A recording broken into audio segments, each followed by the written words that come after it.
Madame, mademoiselle, monsieur, bonjour et bienvenue dans Résurrexit.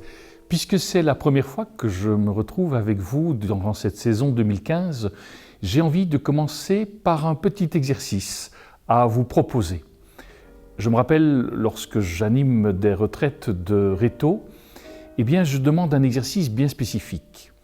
J'invite les jeunes à écrire un blason, qui est un peu le blason de leur vie, avec des qualités, des défauts, des compétences, des passions. Et aussi, je leur demande un exercice extrêmement difficile.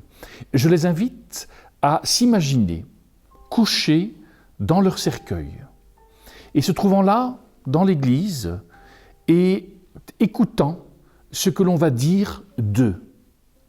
Et je leur demande alors de bien vouloir écrire leur oraison funèbre. Vous allez me dire qu'en ce temps de résurrection, c'est assez morbide. Et pourtant non. Pourtant non, parce que ce que j'ai entendu tout au long de ces différentes retraites, ce sont tous ces jeunes de 17-18 ans qui prenaient le temps de vraiment écrire des oraisons qui étaient absolument superbes.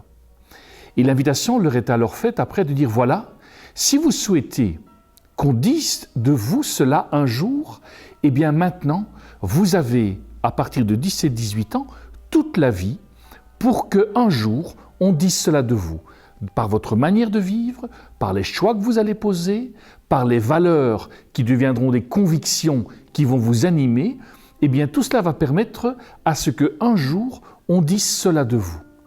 Et donc, je pense que c'est fondamental de prendre conscience qu'effectivement, ce temps de résurrection nous rappelle que la mort est cette fin ultime de la vie, mais qui n'est pas une fin sans issue, mais qui est surtout une invitation à vivre la vie. Nous sommes invités à vivre la vie et la vivre pleinement et à la traverser sachant que, comme les disciples d'Emmaüs, nous sommes accompagnés par le Christ qui est de manière omniprésente à nos côtés, à nous de le voir par le biais de celles et ceux qui se font proches de nous.